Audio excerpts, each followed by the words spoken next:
ખુલ્લી પ્રણાલીનું ઉદાહરણ એ લખેલું છે. જુઓ કે આમાં તમે પાણીને જેમ ગરમ કરતા જાઓ તો એ પાણી બાષ્પમાં રૂપાંતરિત થાય.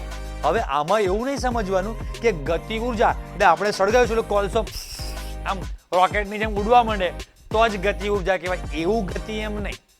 વસ્તુ સમજાય છે? એનું જ 1 લીટર પેટ્રોલ 95-100 ની એવરેજ આપે છે અને એનું જ 1 લીટર પેટ્રોલ તમે રોયલ એનફિલ્ડમાં બુલેટમાં નાખો તો ઢોક ઢોક ઢોક ઢોક ઢોક ઢોક ઢોક ઢોક 30-35 ની એવરેજ તો માંડ માંડ આપે કે આપે. હવે થર્મસમાંથી આમ કરીને ચા કાઢી કેરમ રમવાનું, જ્યુસ પીવાનું, મજા નહીં લાગે. ચાલો છોકરાઓ, તો હવે આજના સેશનમાં આપણે આપણું 11th કેમિસ્ટ્રીનું બહુ જ સરસ, બહુ જ મસ્ત, બહુ જ જબરજસ્ત અને હાર્ડ ચેપ્ટર એવું આપણે ઉષ્મા ગતિશાસ્ત્ર સ્ટાર્ટ કરવાના છીએ. બધા બહુ જ છોકરાઓને દર વર્ષે અમે જોઈએ છીએ તો ઉષ્મા ગતિશાસ્ત્ર ચેપ્ટર બહુ જ હાર્ડ લાગે છે, કેમ કે એ એકચ્યુઅલીમાં જે કન્સેપ્ટ છે આપણા એ 11-12નું જે આપણું કેમિસ્ટ્રી છે, જે પણ કે તમારું 11મા ધોરણના છોકરાઓનું જે એકચ્યુઅલીમાં જે તમારું મેન્ટલ જે કેપેસિટી લેવલ જે છે એના કરતાં થોડુંક ઉપરના લેવલની વસ્તુ છે, બરાબર. બટ તમે સહેજ પણ ચિંતા કરતા નહીં, બરાબર. ઉષ્મા ગતિશાસ્ત્ર જબરજસ્ત, તમને બધું જ એટલું મસ્ત તમને ખબર પડશે કે તમને એમ લાગશે કે બાકી શું ભણાવ્યું છે, રાઈટ. હવે હું જે કહું છું કે મારા વખાણ કરવા માટે તમને હું કહેતો નથી, બટ મેં તમને પહેલાં પણ કીધેલું છે કે તમને એક નિશ્ચિંતતા આવે, કે તમને એમ લાગે કે નહીં બસ આપણને મજા આવશે કે ભાઈ આ જે ચેપ્ટર છે એ તમારે જે પણ કોઈ ટોપિકના નામ છે ને એ અમારે ચેપ્ટરના નામ હોતા હતા. મેં તમને પહેલાં પણ કીધેલું છે કે અમે જ્યારે કેમિકલ એન્જિનિયરિંગમાં કોઈ પણ સ્ટુડન્ટ ભણે છે તો એમાં આ જે ઉષ્મા ગતિશાસ્ત્ર સબ્જેક્ટનું નામ આવે, થર્મોડાયનેમિક્સ 1, થર્મોડાયનેમિક્સ 2, તો આખું ડિટેલમાં મેં એક થર્મોડાયનેમિક્સ 1 છે એની 800-900 પેજની બુક આવે, એવી થર્મોડાયનેમિક્સ 2ની 800-900 પેજની બુક આવે. તો એટલું આ જેટલા પણ ટોપિકનું નામ છે, કદાચ તમે સ્કૂલમાં કે ક્યાંક તમે ઓફલાઈન કોચિંગ ટ્યુશનમાં ભણ્યા હોય તો ઉષ્મા ગતિશાસ્ત્રનો પ્રથમ નિયમ તમને નાનો અમથો અડધા 1 પેજનો ટોપિક આપેલો હોય. અમારે ચેપ્ટરના નામ આવતા હતા, એ પછી 50-100 પેજનું ચેપ્ટર આવે. પ્લસ બીજી વસ્તુ કે હું તમને સારી રીતે એટલે એક્સપ્લેન કરી શકીશ કે અહીંયા જે પણ વસ્તુ તમને થિયરિટિકલ આપેલી છે, બધી બુકમાં સૈદ્ધાંતિક છે, એ બધા અમે લેબમાં બધાના એક્સપેરિમેન્ટ, બધા પ્રયોગ કર્યા હોય. કેમ કે અમારે તો એના 2 સેમિસ્ટર આવે, એક સેમિસ્ટરમાં થર્મોડાયનેમિક્સ 1, બીજા સેમિસ્ટરમાં થર્મોડાયનેમિક્સ 2 ચાલતું હોય, તો એની લેબ આવવાની છે, એના એક્સપેરિમેન્ટ, બધા પ્રયોગો અમારે કરવા જ પડે, રાઈટ. એટલે છોકરાઓ બહુ સરસ મસ્ત બધી વસ્તુ પ્રેક્ટિકલ લાઈફના, આપણી વ્યવહારિક જીવનના, રોજિંદા જીવનના એક્ઝામ્પલથી આપણે થર્મોડાયનેમિક્સ સમજવાનું છે, બરાબર. ચાલો, યસ, એક છોકરો લખે છે સર આરંભ હે પ્રચંડ. હા, આરંભ હે પ્રચંડ આપણે કરવાનું છે, રાઈટ. તમારા બીજા કોઈ પણ એક્સ્ટ્રા પ્રશ્નો હશે તો આપણે રોજની જેમ છેલ્લે લેક્ચરના એન્ડમાં તમારા પ્રશ્નો બધા લઈ લેશું. તો સૌથી પહેલાં ઉષ્મા ગતિશાસ્ત્રમાં જોઈશું તો આપણે 2 શબ્દ મેઇન છે, પ્રણાલી અને પર્યાવરણ.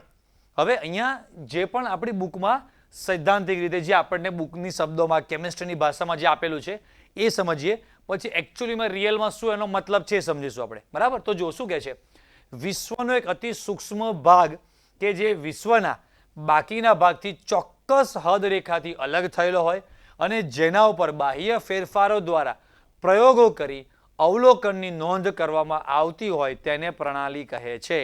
બહુ બધું આપણે હાઈફાઈ અઘરું સમજવા કરતાં ઘણા બધા કન્સેપ્ટ એ 11th હોય કે 12thમાં અમારી પાણીની જે બોટલ છે ને એ બધા મારા ઘણા બધા કન્સેપ્ટ ક્લિયર કરી આપે છે. પાણી પીવામાં તો કામ લાગે જ છે, પણ ઘણી બધી આમાં કામ લાગે છે. તમે એક પેલી એડવર્ટાઇઝમેન્ટ જોયું ને કે હમારા બોડી 70%, 75% પાनी से है ना, माधुरी दीक्षित ની એડ આવે છે, આમ કરતી હોય છે. हमारे बॉडी में 17%, 70%, 75%, 72% પાણી છે.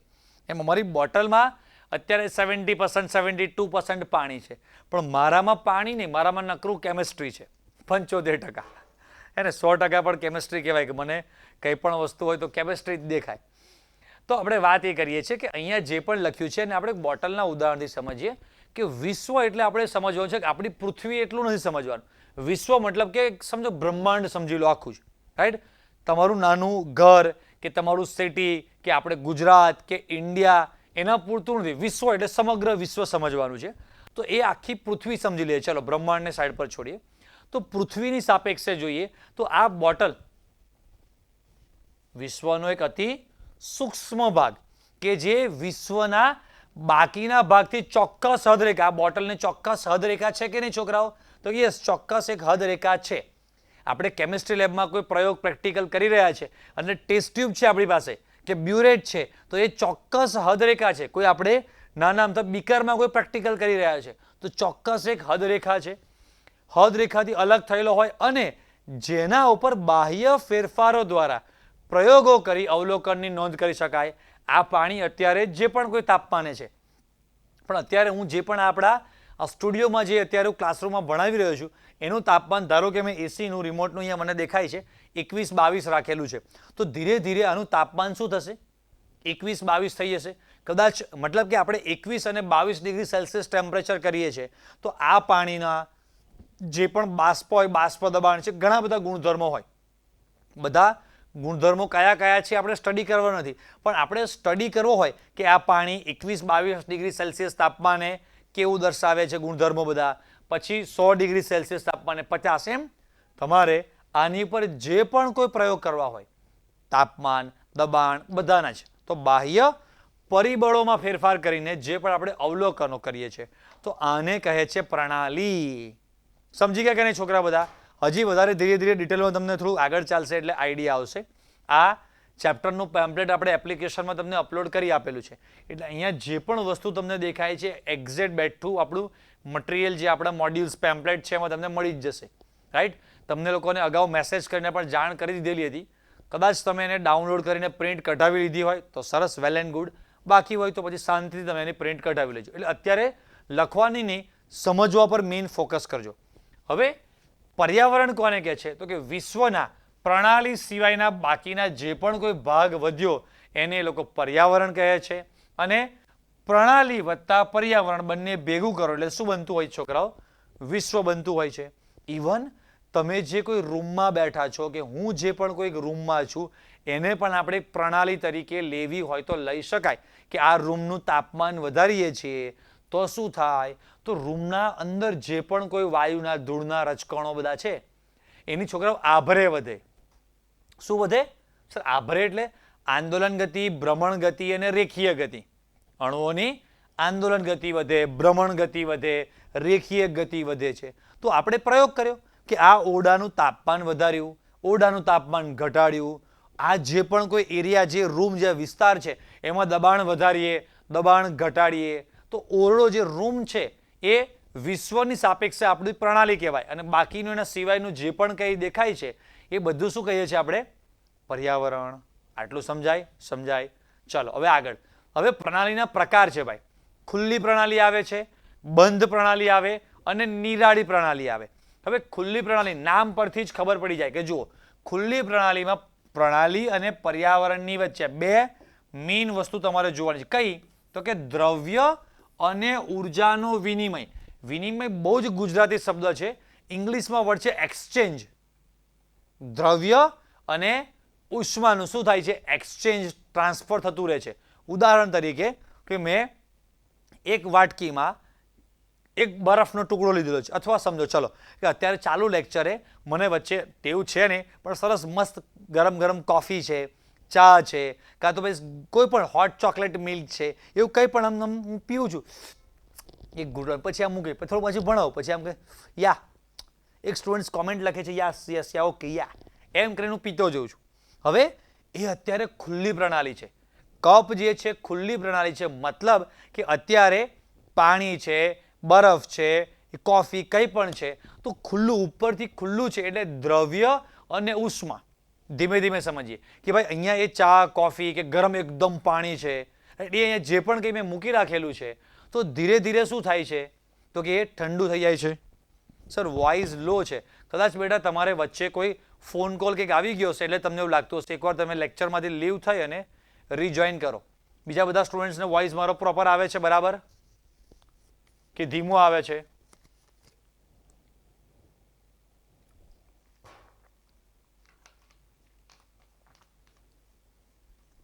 ઓકે છે, ઓકે છે, યસ ઓકે બેટા. તો તમે એકવાર સમીક્ષા બેટા તમે એકવાર લીવ કરીને રીજોઈન કરજો.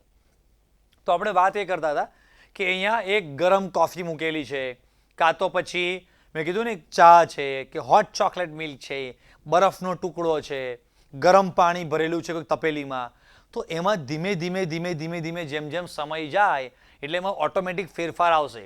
ગરમ જેટલી પણ વસ્તુ છે ધીરે ધીરે ધીરે એનું તાપમાન શું થઈ જાય છે?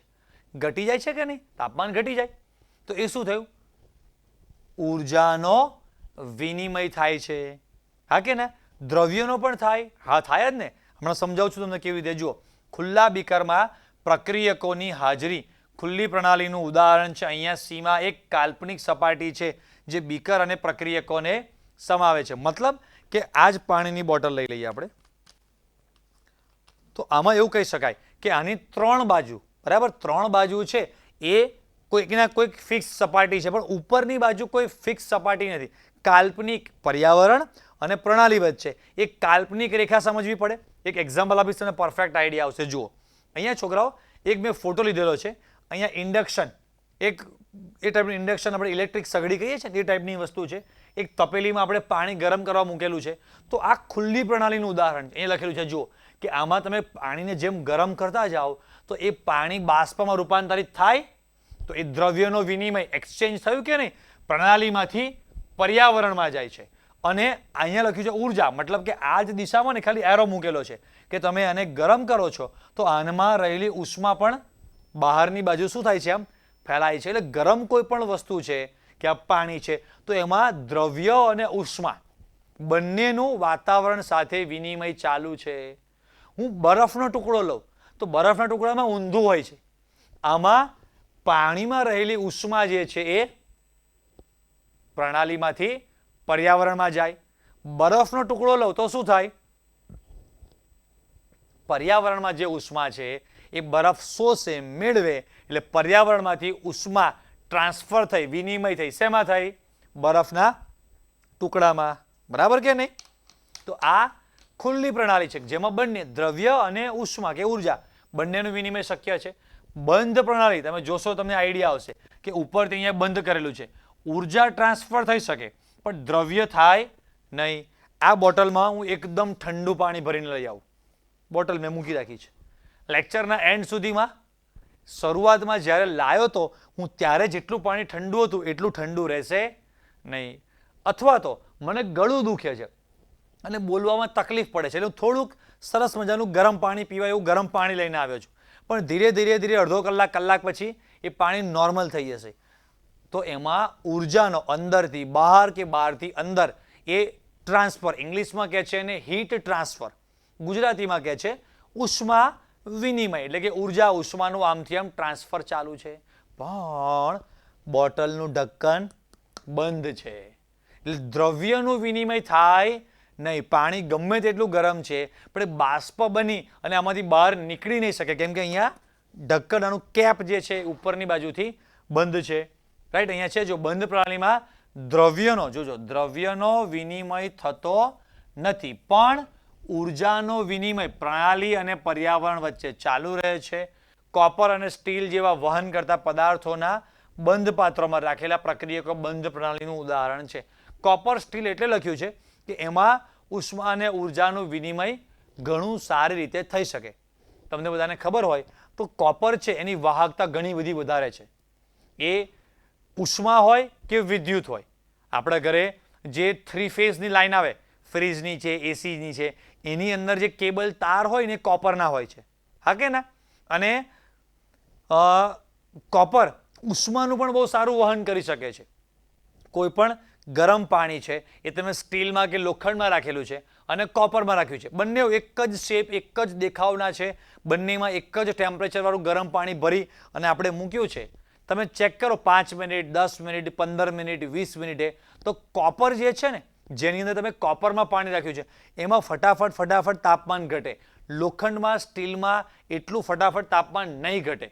પ્લાસ્ટિકમાં એનાથી પણ ધીમે ઘટશે કેમ કે કોપર જે છે એ પર્યાવરણ સાથે બહુ જ ઝડપી ઉષ્માનું વહન કરી શકે છે એટલે એની વાહકતા વધારે કહીએ છીએ.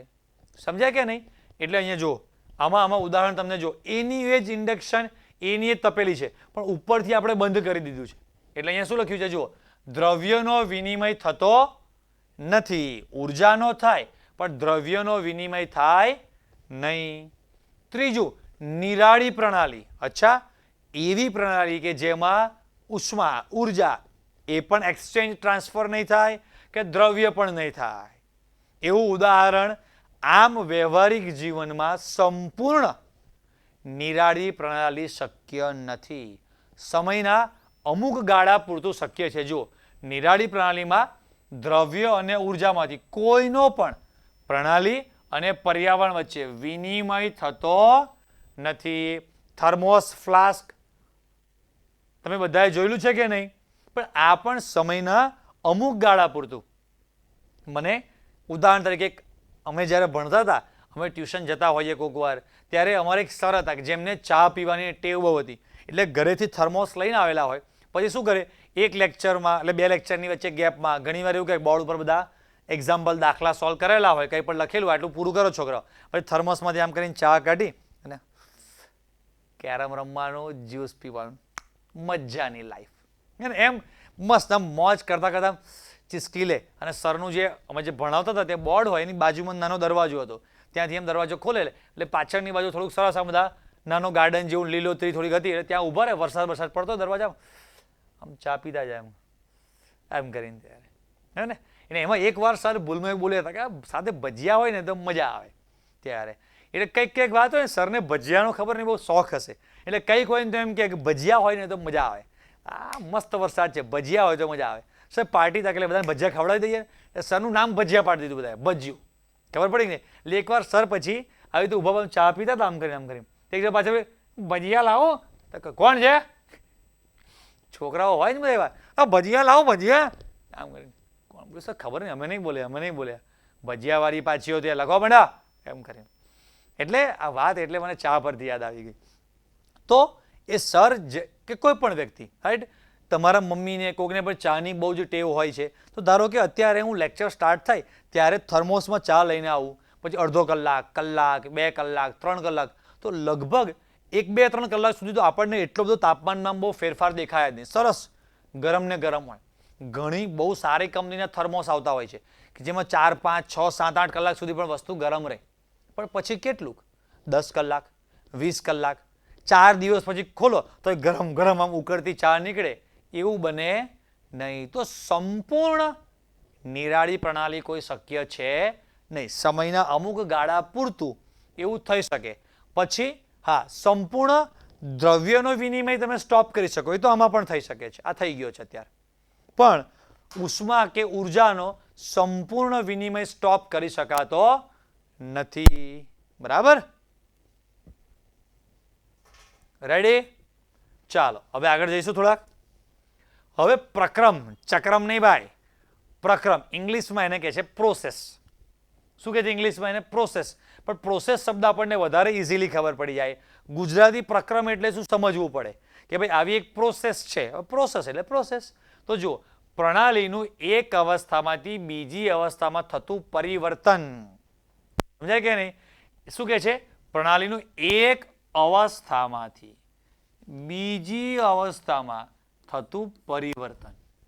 એક અવસ્થામાંથી બીજી અવસ્થા એટલે વાયુમાંથી પ્રવાહી, પ્રવાહીમાંથી વાયુ કે ઘનમાંથી પ્રવાહી, એને અવસ્થા કહેવાય. બરાબર? તો 3 પ્રકાર છે એમાં: સમતાપી, સમોષ્મી, સમદાબી. થોડું નામ પરથી સમજાય. સમતાપી, તાપમાન સમાન અચળ રહેતું હશે એવી પ્રક્રિયા. સમોષ્મી, ઉષ્મા સમાન રહેતી હશે, અચળ એટલે કે બદલાતી નહીં હોય. સમદાબી, દબાણ સમાન રહેતું હશે. તો નામ એવા કામ છે. શું છે? નામ એવા કામ. બરાબર કે નહીં? જો, સમતાપી પ્રક્રમ, એક અવસ્થામાંથી બીજી અવસ્થામાં થતા પરિવર્તન દરમિયાન જો પ્રણાલીનું તાપમાન બદલાતું ન હોય, એટલે કે અંડરલાઈન કરી રાખવાની, ટેક્સ્ટબુક હોય તો ટેક્સ્ટબુક તમારી પાસે, ટેક્સ્ટબુક કરતાં મેં થોડુંક અલગ રીતે અમુક જગ્યાએ થોડું સરસ વધારે આમ ટોપિક વાઇઝ પાથિયા પાડીને ડિટેલમાં આપેલું છે. ટેક્સ્ટબુક તો પેરેગ્રાફ જવા જ દીધેલા છે બધા એમણે. અને અમુક જગ્યાએ એમણે જે સરખું નથી આપ્યું, સિસ્ટમેટિક મેં સરસ ટોપિક વાઇઝ થોડુંક ગોઠવીને આમ વ્યવસ્થિત કરીને તમને બધું આપેલું છે. એટલે એક્ઝામમાં તમને સરસ વાંચવામાં પણ મજા આવે એ પેમ્પલેટમાં, અને બધું ખબર પણ સરખી રીતે પડે કયા ટોપિકમાં શું લખવાનું, કેટલું નહીં લખવાનું, રાઈટ? એ બધી વસ્તુ સરસ તમને આપેલી છે એમાં. ચાલો, તો તે પ્રક્રમ, કેવા પ્રક્રમ કે જેમાં એક અવસ્થામાંથી બીજી અવસ્થામાં રૂપાંતર થાય પરંતુ તાપમાન એનું બદલાય નહીં. સમજી ગયા? અચ્છા, જો ઇંગ્લિશ શબ્દ છે આઇસોથર્મલ પ્રોસેસ. પછી સમદાબી, તો કે પ્રણાલીમાં થતા ફેરફાર દરમિયાન પ્રણાલીનું છોકરાઓ શું શબ્દ છે અહીંયા? દાબી એટલે દબાણ અચળ રહે. સમોષ્મી, એકનું એક જ છે, પ્રણાલીમાં થતા ફેરફાર દરમિયાન પ્રણાલી ઉષ્મા ગુમાવે પણ નહીં કે ઉષ્મા મેળવે પણ નહીં, એટલે કે અચળ રહેતી હશે. તો એવી પ્રક્રિયાને સમોષ્મી એટલે ઉષ્મા ગુમાવે પણ નહીં અને ઉષ્મા મેળવે પણ નહીં. ઉષ્માને આપણે કેમિસ્ટ્રીમાં ક્યુ થી દર્શાવીએ આવી રીતે. તો ક્યુ બરાબર અચળ રહે છે. ઉષ્મા કેવી રહે છે? એમાં અચળ રહે છે. ચેપ્ટરનું નામ જ છોકરા ઉષ્મા ગતિશાસ્ત્ર છે. નામમાં જ ઉષ્મા આવે છે. સમજાય છે? એટલે આખા ચેપ્ટરમાં ઉર્જા, ઉષ્મા, તાપમાન આ શબ્દો સૌથી વધારે આવવાના છે અને એ જ આપણે આખું સમજવાનું છે. રિયલમાં થર્મોડાયનેમિક્સ તમે સમજશો એટલે તમને જે મજા આવશે કે યાર વાસ્તવિકતામાં યાર બહુ મસ્ત વસ્તુ છે આ, પણ દુનિયા ઝુકતી है झुकाने वाला चाहिए, ऐसे ही बच्चे पढ़ते हैं पढ़ाने वाला चाहिए. હા કે ના? આરંભ હે પ્રચંડ. આરંભ આપણો એકદમ પ્રચંડ રહેવો જોઈએ, એમના જામ સુઈ ગયેલા નહીં બધા. તો એવી રીતે આ બધા વેહિકલમાં એન્જિન કામ કરે છે, કેવી રીતે આ બધું થાય છે એ બધું આપણે ડિટેલમાં સમજીશું. બહુ મજા આવશે તમને. હવે આજે ખબર પડી કે એકચ્યુઅલીમાં શું કહેવા માંગે છે. અને અમુક શબ્દો ચેપ્ટરમાં એવા છે કે એને એટલા ખોટી રીતે, એટલા અલગ એવી રીતે ભણાવવામાં આવે છે કે તમે વાસ્તવિકતામાં જોશો ને તમને હસવું આવશે કે અરે અમારા સર તો શું ભણાવતા હતા અને વાસ્તવિકતામાં રિયાલિટી શું છે ને આપણને શું ગોળી પીવડાવી દેવામાં આવે છે. રાઈટ? એ આખી વસ્તુ જ સમજવામાં બહુ મજા આવશે તમને.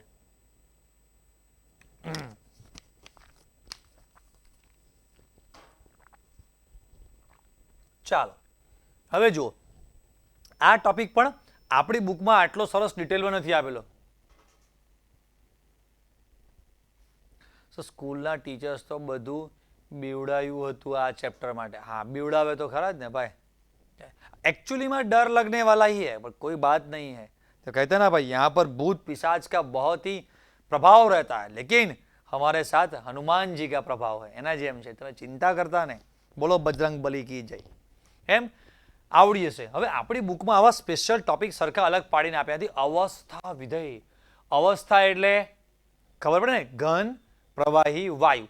તો પ્રણાલીના ગુણધર્મોના જે મૂલ્યો ફક્ત પ્રણાલીની અવસ્થા, ગુણધર્મો ફક્ત પ્રણાલીની અવસ્થા ઉપર જ આધાર રાખે, પરંતુ તે અવસ્થા પ્રાપ્ત કરવા માટેની પદ્ધતિ પર આધાર રાખતા નથી.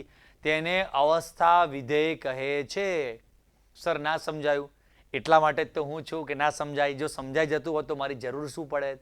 તો છોકરાઓ સમજવા માટે એક એક્ઝામ્પલ આપીએ આપણે. એવું કહે છે કે કોઈક ગુણધર્મ છે એનો, એટલે શું લખ્યું છે? પ્રણાલીના ગુણધર્મમાં જે ફેરફાર થતા હોય છે તો એ પ્રણાલીની અવસ્થા પર આધાર રાખે, પરંતુ તે અવસ્થા પ્રાપ્ત કરવા માટેની પદ્ધતિ ઉપર નહીં. ખબર પડી કે નહીં? પદ્ધતિ ઉપર નહીં ભાઈ. એક્ઝામ્પલ આપ્યું, ધારો કે મસ્ત સાંજનો ટાઈમ છે, આપણે ધાબા ઉપર 3-4 ફ્રેન્ડ ચલો બેઠા છે કે ક્રિકેટ રમીએ, ધીમે ધીમે રમીશું.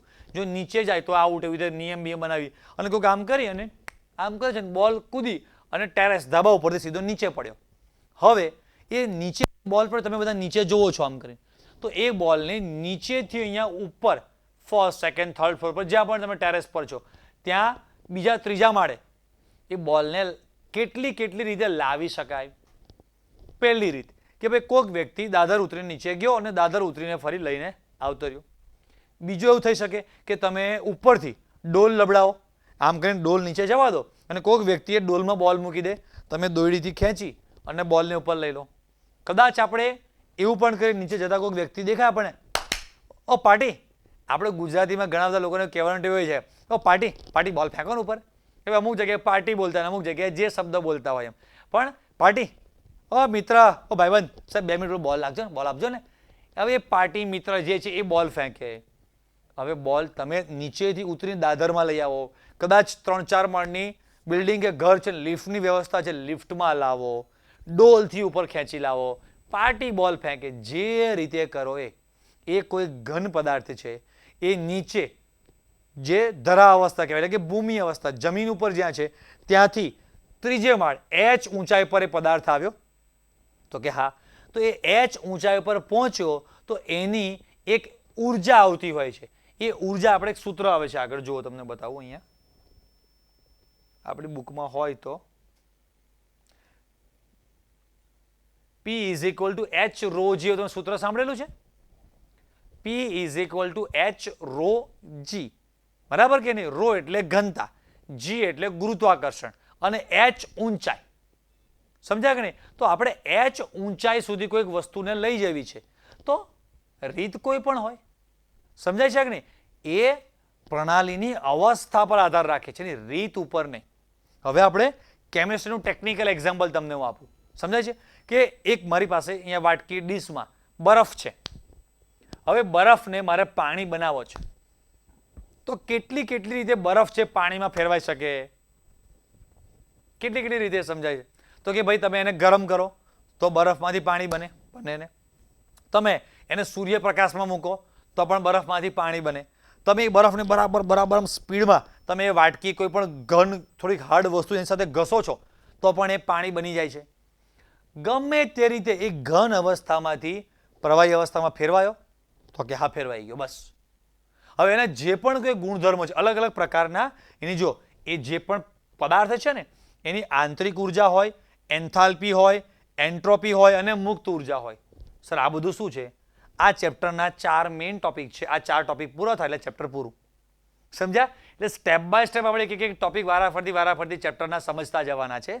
પણ પાણી એટલે કે આપણે એક્ઝામ્પલ તરીકે H2O લઈએ તો H2O જે છે એ ઘન અવસ્થામાં બરફ તરીકે હોય ને ત્યારે એની આંતરિક ઉર્જા અલગ હોય અને એનો એ પ્રવાહી તરીકે હોય ત્યારે આંતરિક ઉર્જા અલગ હોય.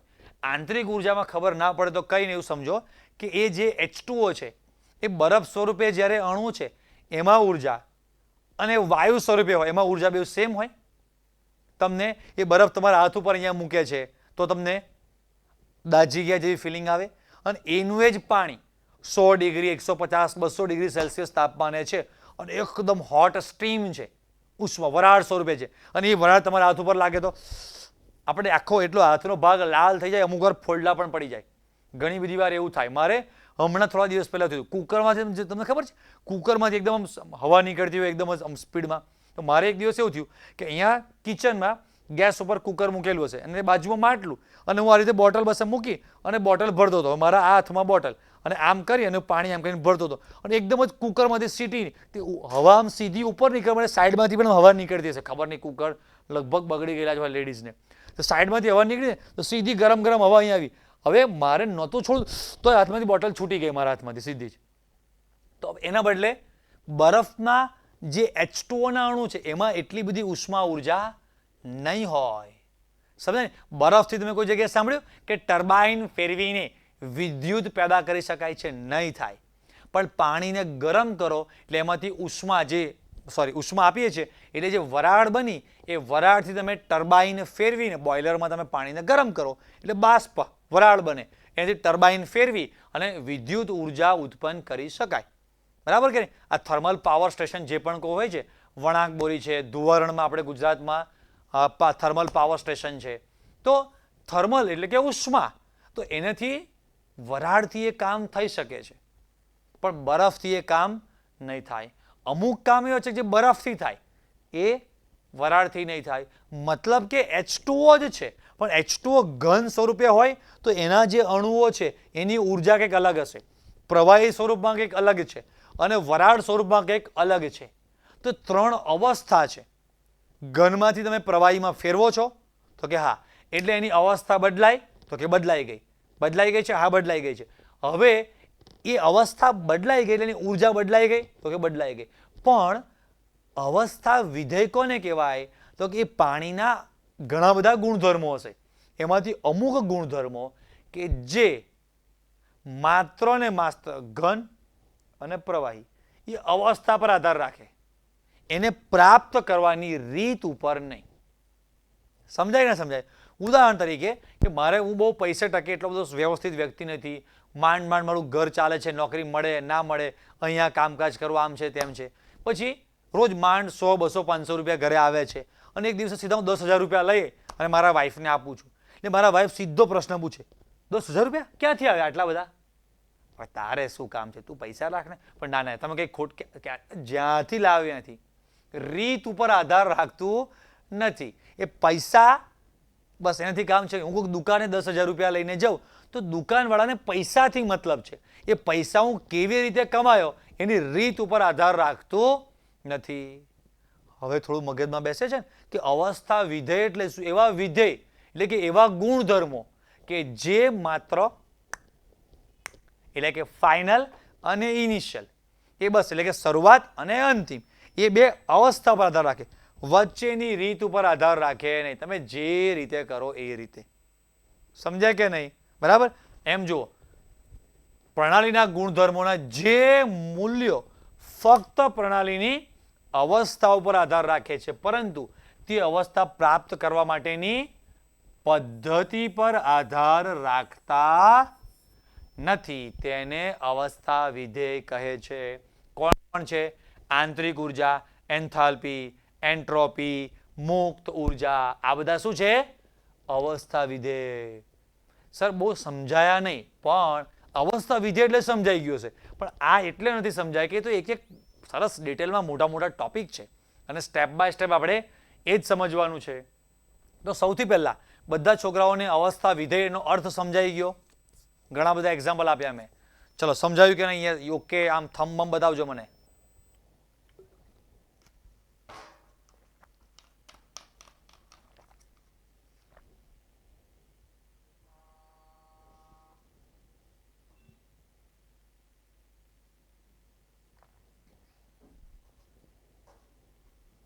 રેડી. ચાલો, સરસ સરસ, બધાને સમજાઈ ગયું. ચાલો આગળ વધીશું.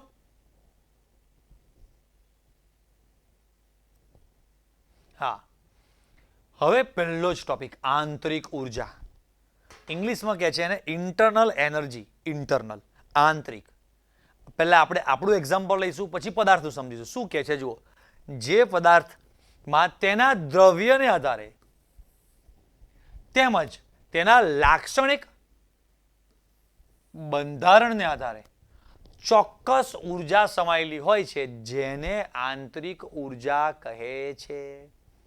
પદાર્થમાં એ જે દ્રવ્ય છે, એ દ્રવ્યને જથ્થાને આધારે, એના બંધારણને આધારે ચોક્કસ ઉર્જા હોય છે, જેને આંતરિક ઉર્જા કહે છે. આ ઉર્જા બહુ જ મસ્ત વસ્તુ જોજો. એક તો પહેલું ગતિ ઉર્જા અને બીજું સ્થિતિજ ઉર્જા સ્વરૂપે સંગ્રહાયેલી હોય છે. એક્ઝામ્પલ આપીશ તો આઈડિયા આવશે કે હું ધારો કે અત્યારે એક ચેર ઉપર, આપણે એક્ઝામ્પલ લઈએ તો આઈડિયા આવે તમને પરફેક્ટ. અહીંયા મારી પાસે એક ચેર છે, બરાબર, ઓનલાઈન સ્ટેન્ડી સ્ટૂલ છે. હું અત્યારે આમ બેઠો છું. ચાલો, હવે હું આમ બેઠો છું તો મારા શરીરમાં કંઈક ઉષ્મા, કંઈક ઉર્જા છે કે નહીં? આંતરિક ઉર્જા મારા શરીરમાં છે જ. પણ અત્યારે હું બેઠો છું આમ ચૂપચાપ, એનો મતલબ કે મારી ઉર્જા શૂન્ય છે? ના, ઉર્જા છે, પણ અત્યારે એ સ્થિતિ જ ઉર્જા સ્વરૂપે રહેલી છે. અને હું જ દોડતો દેખાવ, અત્યારે બેઠો છું કોઈક જગ્યાએ બાકડા પર સરસ મસ્ત ગાર્ડનમાં બેઠો છું, તો મારી ઉર્જા સ્થિતિ ઉર્જા સ્વરૂપે છે. પણ આમથી ભો ભો ભો કરતું મને એક કૂતરું, હડકાયેલું કૂતરું આવતું દેખાય, આપણે એ મરી ગયા, અને પછી હું જે ભાગું એ મારી સ્થિતિજ ઉર્જા, ગતિજ ઉર્જામાં પરિવર્તિત થઈને જે ઊભી પૂંછડી આપણે ભાગીએ છીએ, તો એ શું છે? મારી આંતરિક ઉર્જા. આમ આંતરિક ઉર્જા જ છે, પણ આંતરિક ઉર્જા બે સ્વરૂપે હોય, ગતિ ઉર્જા અને સ્થિતિ ઉર્જા. હવે હું ચાલી રહ્યો છું તો મારી સંપૂર્ણ ઉર્જા નથી ગતિ ઉર્જા સ્વરૂપે કે નથી સંગ્રહ સ્વરૂપે, બંને એક સાથે છે. એટલે આંતરિક ઉર્જા છોકરાઓ શું છે? બે વસ્તુનું ટોટલ, ગતિ ઉર્જા અને સ્થિતિજ ઉર્જા. પછી એક સૂત્ર છે E = mc². ખતરનાક. આને સમજવું એટલે બહુ અઘરી વસ્તુ છે. એમ દ્રવ્યના જથ્થામાં થતો જે દ્રવ્યનો જથ્થો છે, એમ એટલે, બરાબર, અને C છે પ્રકાશની ગતિ. સમીકરણ અનુસાર દ્રવ્ય પોતે એક ઉર્જાનું સ્વરૂપ છે.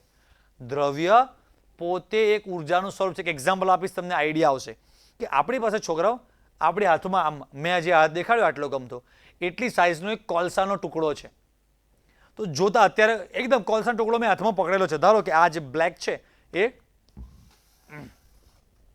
કોલસાનો ટુકડો જ છે. આ મેં આમ પકડ્યો છે. ગરમ લાગે છે? સળગતો નથી ભાઈ, એટલે એમને હું પકડી શકું છું. બસ પકડેલો છે મેં. આમ માથા પર મૂકું, ગાલ ઉપર મૂકું, મોઢામાં મૂકી દો, કંઈ જ નહીં થાય. એનો મતલબ કે એમાં ઉર્જા નથી?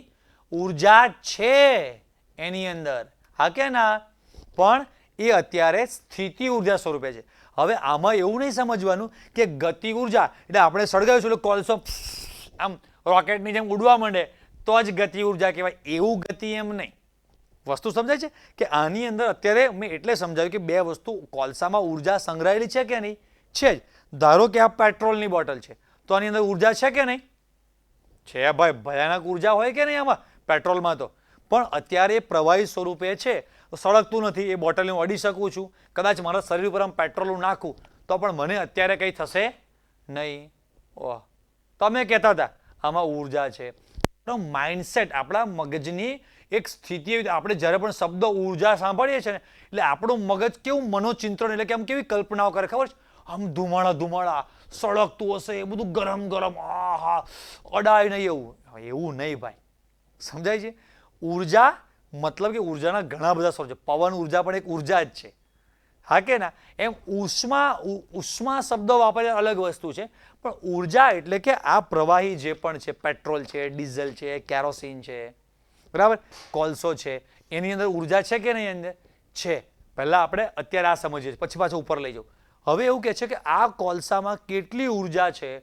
તો કે આ કોલસાનો ટુકડો ધારો કે 100 ગ્રામનો હોય છે, તો 100 ગ્રામ ગુણ્યા સી એટલે પ્રકાશની ગતિ કેટલી છે? 3 લાખ, એટલે કે 3 × 10⁸ મીટર પર સેકન્ડ. 3 × 10⁸ મીટર પર સેકન્ડ એનો વર્ગ, અને ગુણ્યા કોલસાનું દળ કરો, એટલી ઉર્જાની અંદર છે. વાત કરો છો સર? હા છે ખરી, પણ હજી એ પ્રકારના સાધનો નથી શોધાયા કે આ કદાચ સૈદ્ધાંતિક છે. મતલબ કે આઇન્સ્ટાઈને લખ્યું છે, પણ એને પ્રેક્ટિકલી એ લાઈફમાં પ્રૂવ કરવું અઘરી વસ્તુ છે. એક્ઝામ્પલ આપીશ તો તમને આઈડિયા આવશે. આ બધું સમજવાનું છે.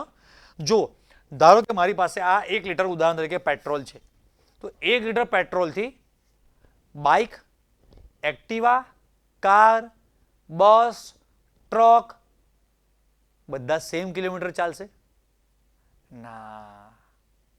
તો પેટ્રોલમાં અંદર ઉર્જા તો છે જ, પણ એ કેવા પ્રકારના મશીનમાં તમે એને યુઝ કરો છો એ પ્રમાણે આઉટપુટ દેખાડશે, હા કે ના? અમે બધા જ્યારે કોલેજમાં ભણતા હતા ત્યારે બજાજ કંપનીનું એક બાઇક આવતું હતું, એક્સીડ, XCD એવું લખેલું હતું. એ કંપનીઓ કહેતી હતી કે 108 કિલોમીટરની એવરેજ આપે. મારે એક ફ્રેન્ડ પાસે હતું, 108 નહોતી આવતી કંપની લખેલી, પણ લગભગ 95 થી 100 ની આસપાસ એવરેજ આપતું હતું એ બાઇક. એનું એ જ બાઇક, એ જ એન્જિન છે, સમજાય છે? પણ એન્જિનની અંદર રચના એવી કરેલી છે આખી સાયન્ટિસ્ટ, વૈજ્ઞાનિકોએ, જે પણ ટેકનિશિયન બધા હોય, ઓટોમોબાઈલ એન્જિનિયર્સ, એ બધા ભેગા થઈને, કે એનું એ જ 1 લીટર પેટ્રોલ 95-100 ની એવરેજ આપે છે. અને એનું એ જ 1 લીટર પેટ્રોલ તમે રોયલ એનફિલ્ડમાં, બુલેટમાં નાખો તો ઢોક ઢોક ઢોક ઢોક ઢોક ઢોક ઢોક ઢોક 30-35 ની એવરેજ તો માંડ માંડ આપે કે આપે, હે કે નહીં? કાઠિયાવાડ બાજુ તો કહેવત છે ભાઈ, 1 ગોટે 1 રૂપિયો. 1 ગોટો એટલે આમ કરો ઢક ઢક ઢક ઢક ઢક, એટલે 3 ધુમાડાના ગોટા નીકળ્યા, 3 રૂપિયા ગયા. આમ તો કે ઢક ઢક ઢક ઢક ઢક ઢક ઢક 7 રૂપિયા ગયા. એમ 1 ગોટે 1 રૂપિયો. એ ખાલી સીન સટાકા માટેનું જ છે. મારી પાસે છે રોયલ એનફિલ્ડ. હું મારા હોશિયારી મારવા માટે કે આમ વખાણ કરવા માટે નથી કહેતો, મારી સ્ટોરી કહેવા માટે કહું છું કે હું જ્યારે મેં રોયલ એનફિલ્ડ મેં જ્યારે લીધું મેં ત્યારે, એટલે હું ત્યાં ગયો શોરૂમ પર, જે સાઇન બાઇન તે બધું કરવાની મેં કરી દીધી. પછી બેઠો, મને બધું સમજાવતો તે ભાઈ, આમ છે તેમ છે. પછી મેં કીધું આમાં ઇન્ડિકેટર તો છે નહીં પેટ્રોલનું. જનરલી બાઇક અને એક્ટિવા, ટુ વ્હીલર બધા પેટ્રોલનું ઇન્ડિકેટર આવે. મેં કીધું આમાં પેટ્રોલનું જૂનામાં નહોતો હોતો, હવે લેટેસ્ટમાં આપે છે લોકો. મેં કીધું આમાં પેટ્રોલનું ઇન્ડિકેટર તો છે નહીં. મને કે શું કામ છે? એટલે મેં કીધું આપણને ખબર તો પડે ને કે ભાઈ કેટલું પેટ્રોલ છે, નથી, આમ છે ને. એટલે મારા થોડા ફ્રેન્ડ જેવા હતા. અરે મને કે બાપુ ઇનફિલ્ડ, કાઠિયાવાડ બાજુના હતા, અહીંયા રહે છે આણંદમાં.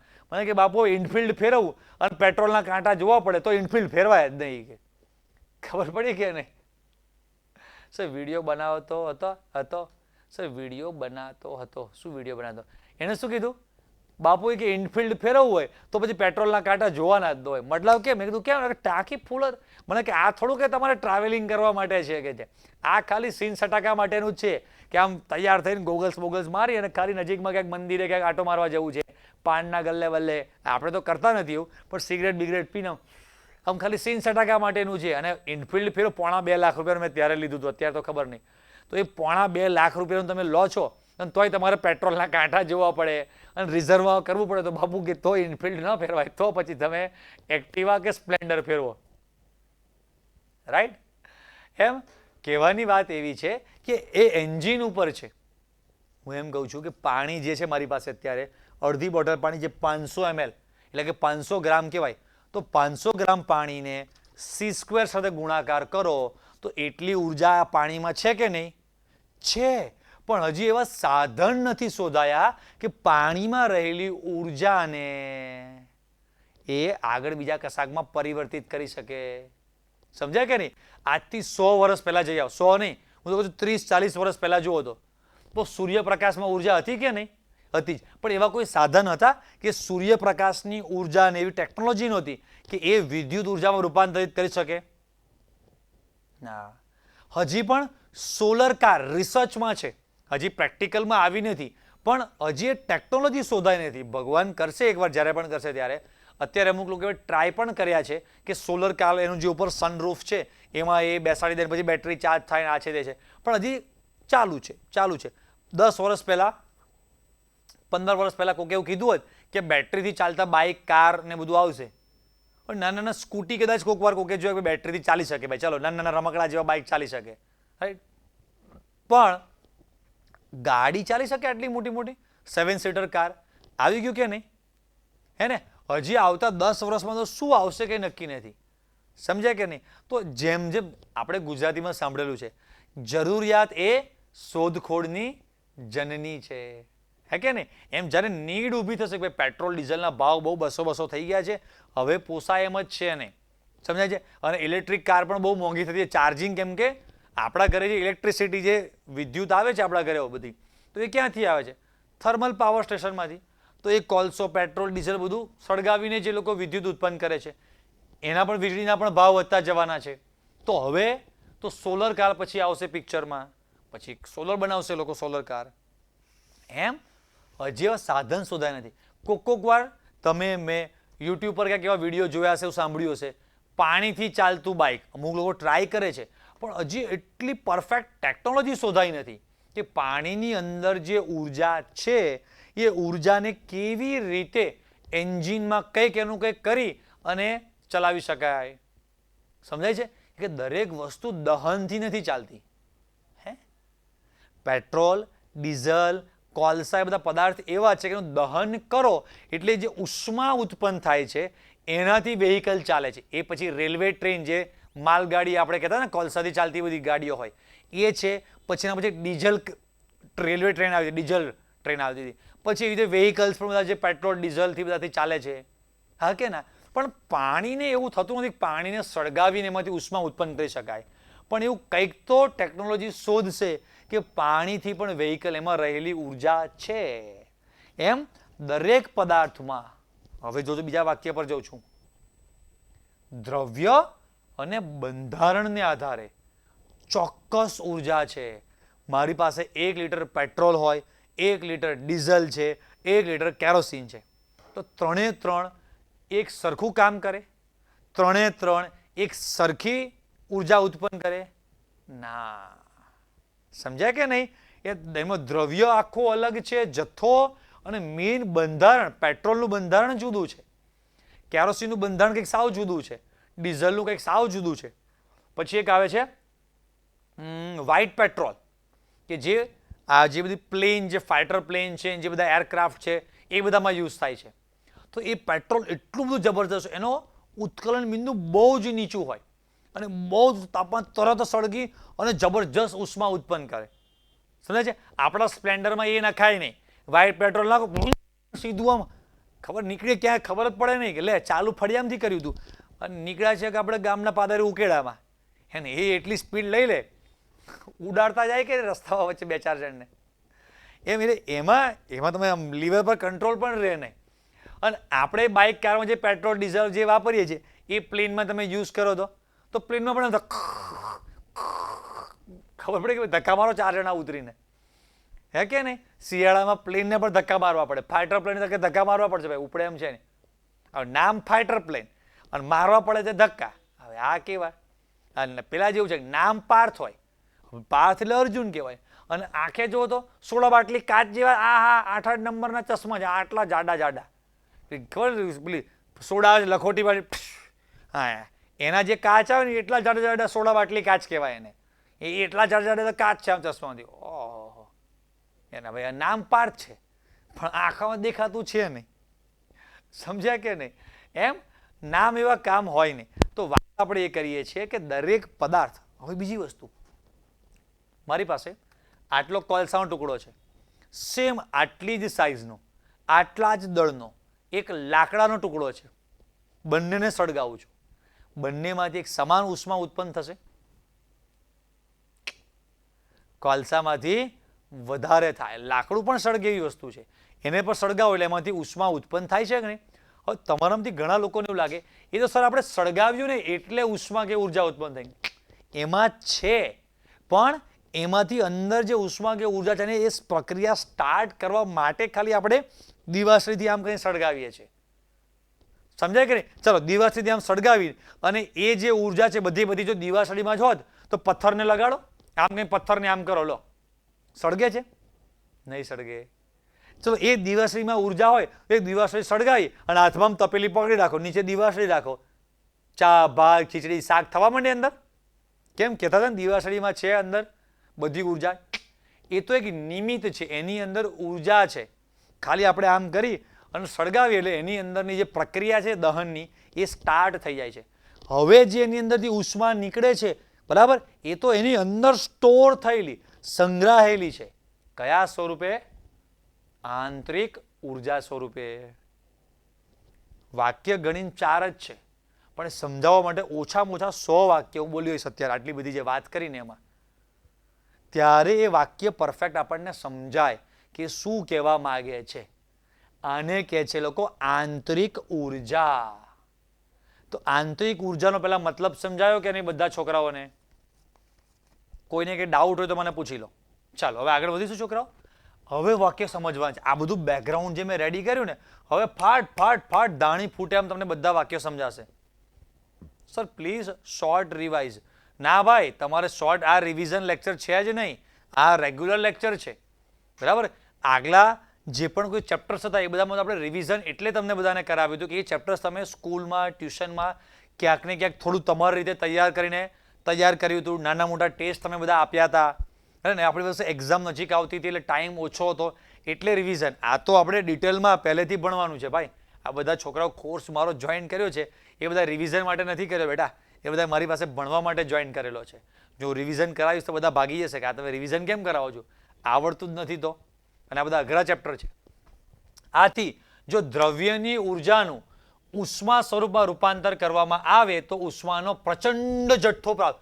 દ્રવ્યની ઉર્જાનું ઉષ્મામાં રૂપાંતર કરવામાં આવે તો ઉર્જાનો પ્રચંડ જથ્થો. વાત સમજાય ને? આમ પદાર્થમાંથી પ્રાપ્ત થતી ઉર્જાના કુલ જથ્થાને એની આંતરિક ઉર્જા કહે છે. પ્રણાલીની આંતરિક ઉર્જામાં છોકરાઓ 2 રીતે ફેરફાર કરી શકાય છે, 2-3 રીતે સોરી. પ્રણાલીમાં ઉષ્મા ઉમેરીને અથવા પ્રણાલીમાંથી ઉષ્મા દૂર કરીને, પ્રણાલી ઉપર કાર્ય કરીને, પ્રણાલી દ્વારા કાર્ય કરીને, પ્રણાલીમાં દ્રવ્ય દાખલ કરીને અથવા દૂર કરીને. સર સમજાવો ને? યસ, એ તો સમજાવું છું. હવે જોજો, મસ્ત એક્ઝામ્પલ લઈએ. હું પોતે પ્રણાલી છું. શું છું હું? પોતે એક પ્રણાલી બરાબર. હવે જોજો, આ લેક્ચર મારો સ્ટાર્ટ થયો ત્યારે એના પહેલા મારે વચ્ચે જે 10 મિનિટ મને ગેપ મળી તો થોડુંક હું રાઈટ ફ્રેશ થોડું થયા, મોઢું ધોઈ લીધું. થોડુંક આજે નોમ છે ભગવાન સ્વામિનારાયણનો, આજે હરિજયંતિ કહેવાય એટલે મેં થોડુંક ફરાર, થોડુંક નાસ્તો પાણી થોડુંક કરી લીધું બરાબર. જે પણ થોડું ઘણું ખાધું એટલે થોડીક મારી આંતરિક ઉર્જામાં શું થયો? વધારો હતો. કંઈક મારી લેક્ચર સ્ટાર્ટ કરતી વખતે મારી આંતરિક ઉર્જા હતી. હવે હું આ છેલ્લા 1 કલાકથી એક ધારો ઘણું બધું બોલ્યો તો મારી આંતરિક ઉર્જા, હવે મારા શરીરની અંદરની જે ઉર્જા છે શું થઈ હોય એમાં ઘટાડો થયો હોય. તો પ્રણાલી જે છે એની આંતરિક ઉર્જામાં ફેરફાર કેવી રીતે કરી શકાય? તો શબ્દ શું છે? પ્રણાલીમાં ઉષ્મા ઉમેરીને અથવા પ્રણાલીમાં ઉષ્મા દૂર કરીને, પ્રણાલીમાં દ્રવ્ય દાખલ કરીને, પ્રણાલીમાંથી દ્રવ્ય દૂર કરીને. હવે ધારો કે આ લેક્ચર પૂરો થયો છે, હમણાં 10-15 મિનિટમાં આપણે લેક્ચર પૂરો કરીએ. લેક્ચર પૂરો થાય ને એટલે મારી આ મગજની આ બધી આ જે અહીંયા જે વેઇન્સ જે નસ કહેવાય ને બધી આમ ઠાક ઠાક ઠાક ઠાક ઠાક થતી હોય, બહુ જ બોલ્યા હોઈએ એટલે હું શાંતિથી બેઠો છું, થાકી ગયો છું. હવે મારી અત્યારે લેક્ચર પછી કોક એક આંતરિક ઉર્જા છે, હા છે ને. હવે જેવો લેક્ચર પૂરો થાય, જેમ બહાર હું જાઉં તરત જ ઓફિસમાં મારા વાઈફ આવેલા હોય અને કદાચ તમે બહુ થાકી ગયા છો ને, કાં તો ઘરે પહોંચું લેક્ચર પૂરો કરીને, એટલે સરસ આમ જઈને સોફા પર બેસો થાકેલો, એટલે મારા વાઈફ સરસ મને પાણી આપે, પછી સરસ મસ્ત મજાનો એક જ્યુસનો ગ્લાસ આપી દે. આમ પીવો તમને, અરે શું બાકી જ્યુસ છે, આખો એક જ્યુસનો ગ્લાસ પી ગયો. તો પ્રણાલીની આંતરિક ઉર્જામાં ફેરફાર થયો હશે કે નહીં થયો હોય? થયો હશે, હા થયો હોય. એના બદલે એવું થાય કે હું ઘરે પહોંચી સોફા પર જઈને બેસું, મારા વાઈફ કે આવી ગયા? મેં કીધું આવી ગયો. હવે કે તમે આવવાની ક્યારની રાહ જોતી હતી. કેમ, શું થયું? તો કે આ એક તેલનો ડબ્બો, આપણે તેલ સહેજ પણ છે ને, તેલનો ડબ્બો તોડી અને આમ ઊંચો કરી અને આ તેલ થોડું કાઢી આપો ને, આપણે આ જમવા બનાવવાનું છે ને તેલ સહેજ પણ છે નહીં. એટલે પાછો હું તેલનો ડબ્બો ઊંચો કરી અને તેલ કાઢી આપું. કાં તો અત્યારે છે ને, ઉદાહરણ તરીકે મને કે ગેસની બોટલ છે, ગેસની બોટલ ગેસ પૂરો થયો, ગેસની બોટલ લાવી આપો ને. ક્યાં છે? ધારો કે હું ફ્લેટમાં બીજે ત્રીજે માળે રહું છું અને મને એમ કે નીચેથી બોટલ લાવી આપો ને, ગેસની લિફ્ટ બંધ છે, એટલે નીચેથી ગેસની બોટલ લઈ અને પ્રણાલી પોતે બિચારી કાર્ય કરી રહી છે, એટલે ગેસની બોટલ આમ આમ આમ કરતો માંડ માંડ કરીને ઘરે પહોંચાડી. તો પ્રણાલીની આંતરિક ઉર્જામાં ફેરફાર થયો છે કે નહીં થયો હોય? થયો હોય કે નહીં? તો પ્રણાલીની આ રીતે આંતરિક ઉર્જામાં શું થયો? ફેરફાર થયો. એક પ્રણાલીમાં દ્રવ્ય ઉમેરવામાં આવ્યું, જ્યુસ પીવડાવ્યું, તો પ્રણાલીની આંતરિક ઉર્જા વધી. પ્રણાલી પોતે કાર્ય કરે છે, કંઈક વસ્તુ ઉપાડીને આમથી આમ લઈ જાય છે. 5 તેલના ડબ્બા બહાર નીચે પડ્યા છે, બાકી કાં તો કારમાં છે, એ એક એક હું લઈ અને સ્ટોર રૂમમાં મૂકવા જાઉં છું, બીજો લઈને સ્ટોર રૂમમાં મૂકવા જાઉં છું. તો પ્રણાલી કાર્ય કરે છે. તો પ્રણાલીની આંતરિક ઉર્જા શું થઈ હોય? ઘટી હોય. સમજે છે? હું આમ ઘરે જઈ અને આમ બેસું શાંતિથી, આમ મારા વાઈફ કે બહુ થાકી ગયા છો, લાવ તમને પગ દબાવી આપો, આમ પગ દબાવી આપે, જ્યુસ પીવડાવે. તો પ્રણાલીમાં દ્રવ્ય ઉમેરવામાં આવે છે, પ્રણાલી ઉપર કાર્ય કરવા છે, પ્રણાલીના હાથ પગ દબાવી આપવામાં આવે છે.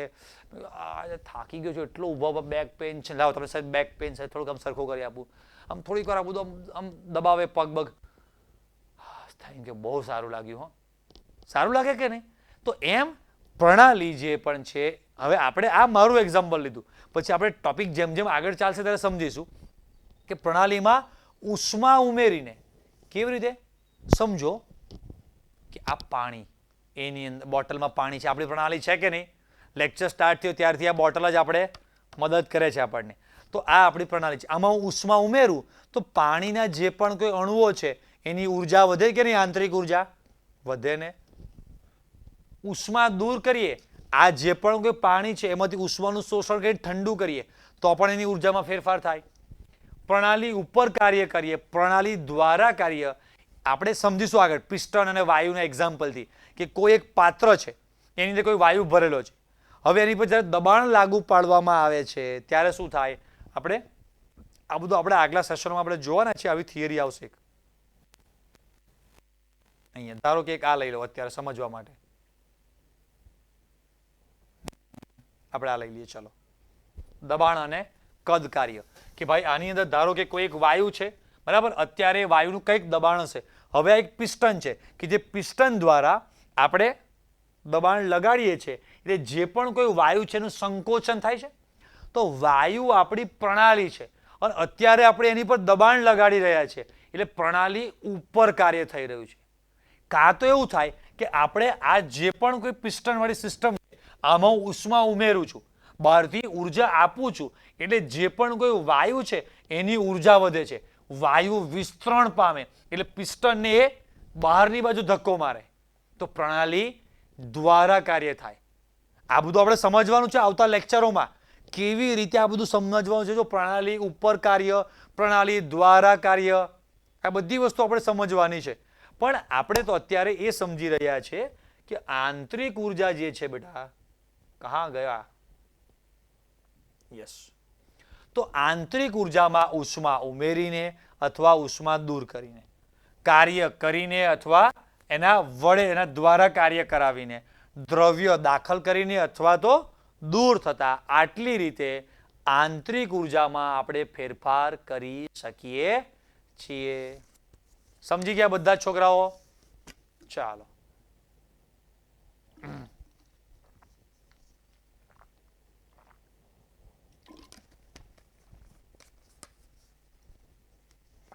પ્રણાલી બહુ જ બોલી રહી છે એટલે પ્રણાલીને પાણી પીવું પડે. આખી લેક્ચરમાં આટલું પાણી વધ્યું છે. પાણી પૂરું એટલે લેક્ચર પૂરો કરી દેવાનો આપણે. બરાબર? ચાલો હવે આગળ થોડુંક લઈ લઈએ. ઉષ્મા એટલે શું? ઉષ્માગતિશાસ્ત્રની ભાષામાં આપણે સમજીશું. બરાબર? કે આપણે પ્રણાલીની આંતરિક ઉર્જામાં ફેરફારને પર્યાવરણમાંથી પ્રણાલીમાં કાં તો પ્રણાલીમાંથી પર્યાવરણમાં કાર્ય કર્યા વગર ઉષ્માની હેરફેર કરી શકીએ. આ ઉર્જાનો વિનિમય જે તાપમાનના તફાવતનું પરિણામ છે જેને ઉષ્મા કહે છે. ના સમજાયું? આપણો સાથ કોણ આપશે? બોટલ આપણી. બરાબર? હા, ये બોટલ. ચલો તો જુઓ, પ્રણાલી એટલે કે જે પાણી છે આની અંદર એક બોટલ એ ખાલી એક હદ રેખા છે. આ પ્લાસ્ટિક મટીરિયલ શું છે? હદ રેખા. આપણે બધા જે છે એ શું છે? પર્યાવરણ. પણ આની અંદર જે પાણી છે એ પાણી આપણી પ્રણાલી છે. તો પ્રણાલીની આંતરિક ઉર્જામાં આપણે ફેરફાર કરવો છે. કેવી રીતે? પર્યાવરણમાંથી પ્રણાલીમાં અથવા તો પ્રણાલીમાંથી બહાર પર્યાવરણમાં કાર્ય કર્યા વગર, એને ઉપર કોઈ કાર્ય નહીં કરવાનું, ખાલી પાણીની બોટલ હું આમને આમ મૂકી રાખું છું એટલે આ રીતે આમ છે, ઉષ્માની હેરફેર કરી શકીએ છીએ. થઈ શકે કે નહીં? થઈ શકે. પાણીની બોટલ મેં આમને આમ પકડી રાખી છે, ગરમ પાણી હશે તો ઠંડુ થશે, પ્રણાલીમાંથી ઉષ્મા બહાર ગઈ. અને જો પાણી ઠંડુ હશે તો બહારથી ઉષ્મા અંદર જાય એટલે પર્યાવરણમાંથી પ્રણાલી ઉષ્મામાં ફેરફાર થઈ શકે કે નહીં? કેવી રીતે? આ જે ઉર્જાનો વિનિમય જે થાય છે તાપમાનના ફેરફારનું પરિણામ છે જેને જ એ લોકો શું કહે છે? ઉષ્મા. સમજ્યા કે નહીં? ચાલો. જ્યારે ઉષ્મા પ્રણાલીમાંથી પર્યાવરણમાં સ્થાનાંતર પામે ત્યારે ક્યુ ઋણ. કેમિસ્ટ્રીમાં હંમેશા ઉર્જા જ્યારે પણ ઋણ નિશાની હોય, ઉર્જા કોઈ દિવસ ઋણમાં હોય નહીં, પણ કેમિસ્ટ્રીમાં માઇનસની જે નિશાની છે એ આપણને શું દર્શાવે છે? મુક્ત થાય છે, ગુમાવે છે. પ્રક્રિયા એ ઉષ્મા ઉર્જા મુક્ત કરે છે, ગુમાવે છે. તો એ બસ એ શબ્દ માટે આપણે માઇનસ મૂકીએ છીએ આગળ એટલે ખબર પડે. અને શું લખે? તેના લીધે આંતરિક ઉર્જામાં ઘટાડો થાય જ ને. આ બહુ જ ઊંચા તાપમાને પાણી છે, 60, 70, 80 ડિગ્રી સેલ્સિયસ, એકદમ ગરમ ગરમ પાણી છે. હવે ધીરે ધીરે ધીરે ધીરે પ્રણાલીમાંથી પર્યાવરણમાં ઉષ્માનું સ્થાનાંતર, ધીરે ધીરે ધીરે ઉષ્મા મુક્ત કરે મુક્ત કરે મુક્ત કરે, પાણીનું તાપમાન ઘટે ઘટે ઘટે ઘટે ઘટે ઘટે ઘટે, તો એની આંતરિક ઉર્જા પણ શું થઈ ગઈ? ઘટી ગઈ. અને જો ઉષ્મા પર્યાવરણમાંથી પ્રણાલીમાં જાય તો ક્યુ ધન લેવાનો. બરાબર કે નહીં? એટલે ક્યુ અહીંયા ઋણ, આંતરિક ઉર્જામાં ઘટાડો. ક્યુ ધન હોય, ઉમેરાય છે એટલે આંતરિક ઉર્જા શું થાય? વધે. સર ઇલેક્ટ્રોનમાં તો ગુમાવે, એટમ ધન બને છે, કોઈ દિવસ હોય નહીં. માઇનસ નિશાની એટલે હંમેશા ઉર્જા તમે જોજો ઇલેક્ટ્રોનમાં, કોઈ ઇલેક્ટ્રોન ઊંચા ઉર્જા સ્તરમાંથી, ક્યાંથી? ઊંચા ઉર્જા સ્તરમાંથી, એ ધારો કે n = 1 2 3 4 છે, ઊંચામાંથી નીચા ઉર્જા સ્તરમાં આવે એટલે આવું બહુ બધી વાર સમજાય છે. વિકિરણ સ્વરૂપે એ ઉષ્મા એટલે કે આપણે અહીંયા ઉર્જા બોલવું પડે, ઉર્જા ગુમાવે. કેમ કે અહીંયા એની ઉર્જા વધારે હોય, અહીંયા ઉર્જા ઓછી છે, તો ઉર્જા ગઈ ક્યાં? એણે ગુમાવી દીધી. સમજાય કે ના સમજાય? હું ઘરેથી નીકળું છું અને મારા ખિસ્સામાં 5000 રૂપિયા છે અને પાછો આવું ત્યારે 1000 જ છે, તો 4000 ગયા ક્યાં? મેં વાપર્યા. પણ જો ઇલેક્ટ્રોન વ્હાઇટ, યસ, પણ ઇલેક્ટ્રોન ધારો કે અહીંયા કોઈક જગ્યાએ છે અને એ અહીંયા જાય છે, તો ઇલેક્ટ્રોન નીચા ઉર્જા સ્તરમાંથી ઊંચા ઉર્જા સ્તરમાં જવા માટે +h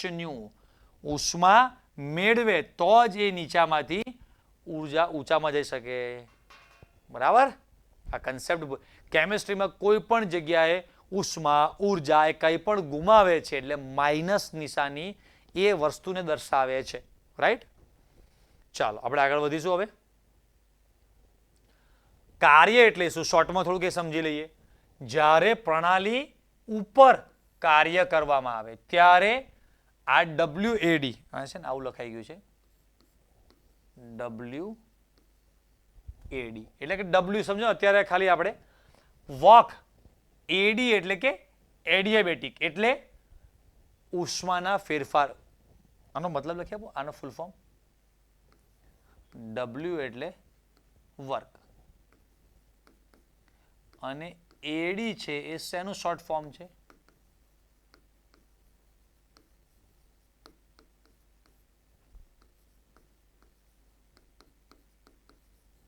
સમોષ્મી. એટલે કે ઉર્જાનો કોઈ ફેરફાર કરવાનો નહીં. સમજાય છે? જ્યારે પ્રણાલી પર કાર્ય કરવામાં આવે ત્યારે WAD ધન હોય છે અને આંતરિક ઉર્જા વધે છે. સર ઉષ્માનો ફેરફાર કર્યા વગર કાર્ય એટલે શું? હમણાં તમને એક્ઝામ્પલ આપ્યું. ધારો કે આ એક બોટલ છે, એમાં પાણી નથી, કોઈક વાયુ છે, બરાબર? અને હવે હું પિસ્ટન એની પર આમ પિસ્ટન નીચે નીચે નીચે નીચે નીચે નીચે નીચે નીચે આમ લાવતો જાઉં અથવા તો આપણે હમણાં જે એક એક્ઝામ્પલ જોયું હતું કે આડો જે નળાકાર હતો એમાં પિસ્ટનથી તમે દબાણ વધારતા જાઓ એટલે વાયુનું સંકોચન થાય છે. તો આપણે પિસ્ટન વડે જે પણ પ્રણાલી એટલે કે વાયુ છે એની ઉપર કાર્ય કરી રહ્યા છે. આપણે ક્યાં ઉષ્મા વધારી ઘટાડી રહ્યા છે? ખાલી દબાણ વધારીએ છીએ આપણે. તો સમજાય છે? તો એ પ્રણાલી ઉપર થયેલું કાર્ય કહેવાય. કાં તો એ જે પણ કોઈ વાયુ છે એ વિસ્તરણ પામતો હોય અને પિસ્ટનને બહારની બાજુ ધક્કો મારતો હોય તો એને કહેવાય પ્રણાલી વડે, પ્રણાલી દ્વારા થયેલું કાર્ય. પ્રણાલી ઉપર થયેલું કાર્ય, પ્રણાલી દ્વારા થયેલું કાર્ય. સમજાય કે નહીં ઈશારાથી? જો પ્રણાલી વડે એટલે કે પ્રણાલી દ્વારા કાર્ય કરવામાં આવે તો WAD કેવો લેવાનો? અહીંયા ધન, અહીંયા ઋણ. કારણ કે પ્રણાલીની આંતરિક ઉર્જા શું થઈ જાય?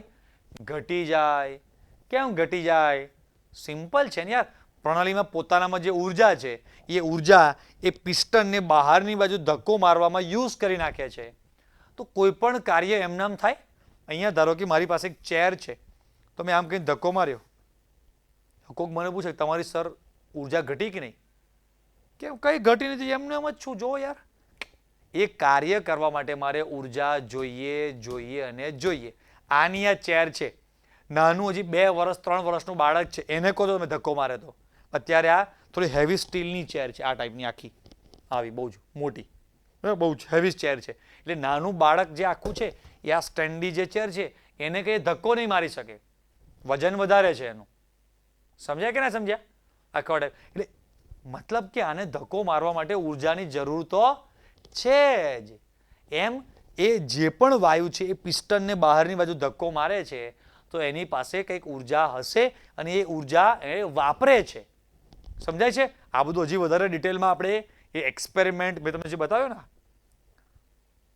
નળાકાર વાળો કયો આપણો આ બસ આપણે થિયરી ભણીશું. વચ્ચે ઘણા બધા ડિટેલમાં ટોપિક આપણે થોડા લેવાના છે, બધા આપણે જોઈશું ત્યારે તમને બહુ મસ્ત વધારે આઈડિયા આવશે. હજી આના પછી ઉષ્માગતિશાસ્ત્રનો આપણે આ સમજીશું. પ્રથમ નિયમ એટલે શું, એટલે એમાં વધારે જો શબ્દો આવશે એટલે વધારે ડિટેલમાં ક્લિયર થશે.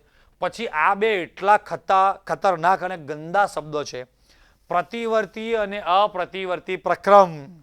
બસ ટીચર્સ બધા એવું શીખવાડી દે છે. પ્રતિવર્તી પ્રક્રમ એટલે કે શું? તો કે જે પ્રક્રિયા પુરોગામી અને પ્રતિગામી બંને દિશામાં થતી હોય એ પ્રતિવર્તી પ્રક્રિયા આખું જુદું કહેવાય ભાઈ. એ નહીં, બંને દિશામાં થતી હોય એ પ્રક્રિયા પ્રતિવર્તી એટલે કે ફોરવર્ડમાં પણ જાય, રિવર્સમાં પણ જતી છોકરા, એવી પ્રક્રિયાને પ્રતિવર્તી પ્રક્રિયાઓ કહેવાય. અને જે અપ્રતિવર્તી એટલે માત્ર ફોરવર્ડમાં પુરોગામી દિશામાં જતી હોય, રિવર્સમાં આવતી ના હોય. કેમ કે ઇંગ્લિશમાં શબ્દો શું ખબર છે? Reversible and irreversible. જે પ્રક્રિયા ફોરવર્ડમાં જાય અને રિવર્સમાં પણ આવી શકે છોકરા, એને કહેવાય રિવર્સિબલ. અને જે એકલી ફોરવર્ડમાં જ પુરોગામીમાં જ જતી હોય પણ રિવર્સમાં ના આવતી હોય એને કહેવાય ઇરરિવર્સિબલ. શું ફેંકો, દુનિયાનું સૌથી મોટું ગપ્પુ આ છે. રાઈટ? પણ છોકરાઓને સમજાવી દે છે અને છોકરાઓ સમજી લે છે. વાસ્તવિકતા શું છે એ આપણે નેક્સ્ટ સેશનમાં સમજવાના છીએ. બરાબર? તો આજના સેશનમાં હવે કોઈને કોઈ ડાઉટ, કંઈ ના સમજાયું હોય કે કાં તો તમને કેવી ખબર પડી, શું લાગ્યું, તમારા થોડા અભિપ્રાય આપજો એટલે મને પણ મજા આવે કે તમને સરખું લાગ્યું, સારું લાગ્યું, સમજાયું, ના સમજાયું, મજા આવી, ના આવી. જે છોકરા કહેતા કે ઉષ્માગતિ શાસ્ત્ર ભારે છે, બોરિંગ છે,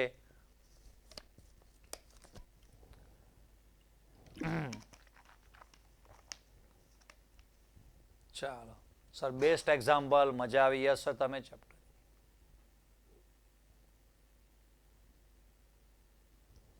મજા આવી ગઈ. નિંજા નોટ્સ આ બધું મૂકીશું. ધીરે ધીરે તમને સ્ટેપ બાય સ્ટેપ બધી વસ્તુઓ અપલોડ તમને કરી આપીશું, ચોક્કસ. ઓકે ઓકે, સરસ સરસ. ચાલો બસ, બધા છોકરાઓને બહુ મજા આવી. ફૂલ પૈસા વસૂલ. હા, ફૂલ પૈસા વસૂલ. હા, વસૂલમાં તો તમે જે ભર્યા છે એમાં તમારા વસૂલ થવાના, એમાં હું વસૂલ થઈ જઈશ. સર, હવે 5th ચેપ્ટર સ્ટડી કરવું ઇન્ટરેસ્ટિંગ લાગશે. અરે તમને મજા આવશે. તમને એમ જ લાગે કોઈ પણ વસ્તુમાં આપણને ખબર પડે એટલે મજા જ આવે. મેં કીધું ને, દુનિયા ઝુકતી હૈ, ઝુકાને વાલા चाहिए. બસ ऐसे ही बच्चे पढ़ते हैं. भाई તમે લોકો યુટ્યુબ પર કોઈ સ્કૂલમાં જાઓ છો, ઓનલાઈન ઓફલાઈન કોચિંગ જોઈન કરો છો, જે પણ, તો તમારે ભણવું છે એટલે તો કરો છો ને. એટલા માટે તો જે સ્કૂલે જાઓ છો, એટલા માટે ટ્યુશન જાઓ છો, એટલા માટે ઓનલાઈન કોર્સમાં જોઈન થાઓ છો, એટલા માટે તો યુટ્યુબ પર જઈને સર્ચ કરો છો. ભાઈ મારે શીખવું તું, ભણવું તું, નથી સમજાતું એટલે તો આવ્યો છું. તો ભણવાની, શીખવાની ઈચ્છા દાનત છે જ, પણ ત્યાંથી આપણને એવું નથી મળતું એટલે આપણું મોરલ ડાઉન થઈ જાય છે. એટલી બધી વસ્તુ અઘરી લાગે છે, નથી આવડતું, મૂડ નથી. પછી પાછા માર્ક્સ 1-2 ટેસ્ટમાં ઓછા આવે એટલે સ્કૂલમાંથી બધું સાંભળવું પડે, ઘરેથી પેરેન્ટ્સનું બધું સાંભળવું પડે, એટલે એકદમ ડિમોરલાઇઝ થાય. તમને ખબર જ પડે નહીં કે મારી સાથે શું થાય છે. તમે કોઈને કહી પણ શકો નહીં કે એકચ્યુઅલીમાં મમ્મી પપ્પા તમે સમજો કે તમે મને 1,00,000-2 લાખ રૂપિયા ભરીને એક સ્કૂલની ફીસ, એક સ્ટુડન્ટે મારા યુટ્યુબ વિડીયોમાં કોમેન્ટ કરી 6 લાખ રૂપિયા ફી ભરી છે, રાજકોટની એક સ્કૂલ છે એમાં, તો એને સમજાતું નથી. વાલીને તક 6 લાખ રૂપિયા ભર્યા, આટલા જોરદાર ટીચર છે, તોય તને ભણે છે ને આવડતું જ તારામાં જ બુદ્ધિ નથી. હવે બિચારા છોકરાને એવું ફીલ થવા માંડે છે કે મારામાં વાસ્તવિકતામાં બુદ્ધિ નહીં હોય. અરે ભાઈ, બુદ્ધિ જબરજસ્ત જ છે બધામાં, છોકરાઓમાં, પણ સામેની પણ પેરેન્ટ્સને એવું ખબર પડતી નથી બિચારાને. ઓબ્વિયસ એક પેરેન્ટ્સ પણ એ જગ્યાએ બિચારા સાચા છે. એમને તેમ જ લાગે કે વધારે પૈસા ભરીએ તો વધારે સારું શિક્ષણ મળી શકે છે. ઓબ્વિયસ મળે ઘણું બધું સારું, પણ છતાંય છોકરાને જે સબ્જેક્ટ ટોપિક સમજાતા નથી અને એને લઈને વાંચવામાં મૂડ આવતો નથી, અને રોજનું નહીં, 1 નહીં, 2 દિવસ, 5 દિવસનું આનું આજ ભેગું થાય છે કે રોજ ના સમજાય તો એ જવાનું, ભણવાનું, સાંભળવાનું, એના ટેસ્ટ આપવાના, પછી ટેસ્ટમાં માર્ક્સ આવે ને એટલે ફરી પાછું સરનું સાંભળવાનું, પેરેન્ટ્સનું સાંભળવાનું, પછી બીજા સબ્જેક્ટનો ટેસ્ટ, ફરી પાછું સેમ ચાલુ ને ચાલુ જ. એ છોકરા ફ્રસ્ટ્રેટ થઈ જાય, કંટાળી ગયો, પછી બિચારા રોંગ ટ્રેક પર નીકળી જાય છે. પણ શરૂઆત ક્યાંથી થઈ આ રોંગ ટ્રેક પર નીકળવાની? સમજ્યા ને?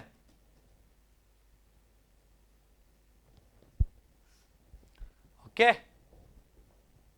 યસ, બહુ પ્રેશર હોય છે, પણ એ બધું પ્રેશર તમને ના આવે અને તમને દરેક વખતે ભણવામાં પણ સારું રહે અને તમને સ્ટેપ બાય સ્ટેપ બધે મોટિવેશન મળતું રહે. બસ ત્યાં સુધી તમારી સાથે હું, આપણે 11th અને 12th, તમારું 12th સ્ટાન્ડર્ડનું બોર્ડ, ગુજકેટ અને નીટવાળાને નીટ પૂરી થાય તે દિવસ સુધી હું તમારી સાથે છું. ફિર હમ હે રાહી પ્યાર કે, ફિર મિલેંગે કભી ચલતે ચલતે. બરાબર? ગમે ત્યાં ક્યાંક વળી મળી જઈશું ક્યાંક. ઓકે, સારું છોકરાઓ, તો બસ આજનો સેશન આપણે અહીંયા એન્ડ કરીશું. સરસ. તો કાલે ફરી પાછા આપણે આગળ ટોપિક જવા દેવાનું છે. આજે થોડુંક થર્મોડાયનેમિક્સ, ઉષ્માગતિશાસ્ત્રનો બેકગ્રાઉન્ડ બેઝ આપણે રેડી કરવાનો હતો, એટલે થોડુંક શરૂઆતમાં મારે વધારે તમને બેઝ રેડી કરવામાં ટાઈમ ગયો છે. કાલથી પાછા આપણે થોડાક હવે સ્પીડમાં આગળ વધવાનું છે. ઓકે, તો બસ બધા છોકરાઓને આઈ હોપ કે મજા આવી હશે. તો આજનો સેશન આપણે અહીંયા એન્ડ કરીશું. બધાને ટાટા, બાય બાય, આવજો, જય સ્વામિનારાયણ, જય શ્રી કૃષ્ણ, ગુડ બાય.